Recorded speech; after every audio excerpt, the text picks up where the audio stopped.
सोचा था जानता है? कहाँ छोड़ोगे तो बताना मेरे को। अरे तो तो जेल अंदर में डालना होगा। अरे कहाँ डाल देने ये बोला दिक्कत। देखिए ना। ले दिखा। मोरी चढ़ती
आज मेरे दोस्त यार आएंगे।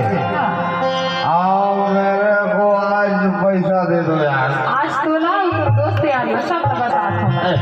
सुनना तो पाए पर तो भाई पैसा दे दे यार।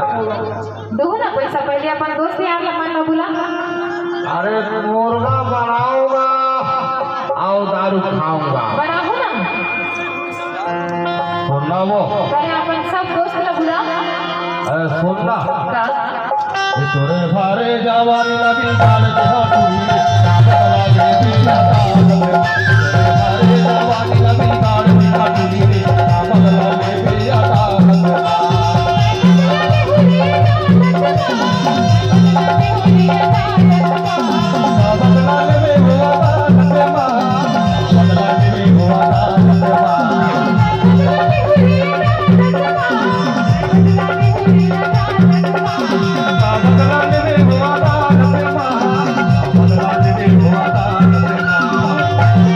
Thank you.